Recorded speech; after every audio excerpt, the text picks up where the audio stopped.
History, Stephen said, is a nightmare from which I'm trying to awake. That's a quote from Ulysses, which we'll get back to in just a bit.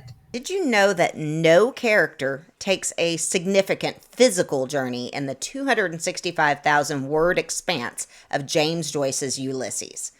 This absence of movement, this pervasive paralysis, is a central theme of the novel. It's a metaphorical traffic jam where characters are stuck in their routines, trapped in their thoughts, and mired in the mundane. Let's start by looking at how Joyce uses his characters as vessels to convey this dominant theme. Have you ever felt stuck in the same routine day in and day out? Imagine this feeling entwined with the whole fabric of society. Think about characters like Leopold Bloom and Stephen Dedalus. How do they reflect the stagnation of their surroundings? In the Nausicaa episode, Bloom reflects. He lived in a world of hard fact. No fairy glamour blinds him. He is conscious of the tolls and raps and echoes of reality. This reveals a society shackled by routine and mundane reality, unable to break free. And like his fellow inhabitants, Bloom is acutely aware of this oppressive atmosphere, yet he cannot escape the grip of paralysis. Can you imagine being aware of your constraints, yet feeling powerless to change them? It's a little creepy when you think about it.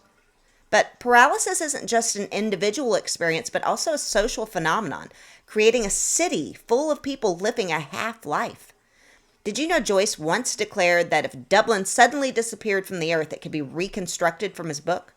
We'll talk about the cityscape of Dublin as a character in itself, mirroring the paralysis of its citizens. Picture walking through the streets, noting how geographical markers contribute to the overarching sensation of immobility that Joyce depicts. Imagine the cobbled streets and the river Liffey flowing through the city's heart. They're stagnant symbols, reflecting the inertia of Dublin's inhabitants. Remember the line from Ulysses, "A day of dappled seaborne clouds, the phrase and the day and the scene harmonized in accord." Words. These words paint a picture of a Dublin day, setting the scene for the monotonous rhythm of life.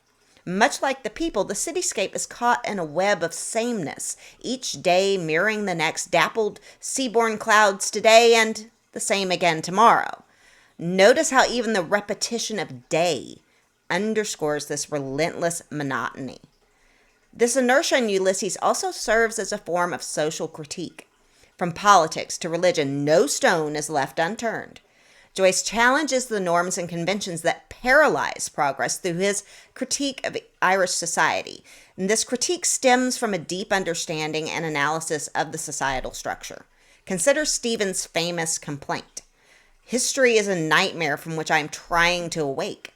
And this yearning to break free from the chains of historical constraints signifies Joyce's critique of a society held captive by its past.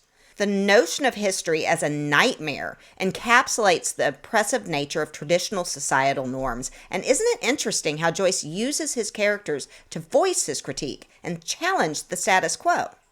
Paralysis even crops up in the novel's structure. Have you ever thought about how a narrative flow can represent a theme? The fabric of Joyce's writing, the stream of consciousness technique, the lack of conventional plot, and the episodic nature reflects the thematic expression of paralysis. A notable instance where Joyce demonstrates this is in the Circe episode. Here, Stephen is trapped in hallucinatory nightmare, a sequence that is as chaotic and disorienting as the structure itself. Do you remember this quote? "Ineluctable modality of the visible, at least that if no more, thought through my eyes." Here, Joyce uses Stephen to express the inescapable reality that life, just like the visible world, is often beyond our control, a sentiment that echoes the paralytic state of Dublin and its inhabitants. It is a nightmare. By disrupting conventional narrative flow and structure, Joyce successfully captures the paralyzing grip of societal norms on the individual and the community. Inertia isn't confined to the pages of Ulysses, however. Think about how these specters of paralysis appear in our current world. Can literature from a century ago still hold relevance? Yeah. And if you enjoyed this video, be sure to like and subscribe before checking out these other Joycean topics.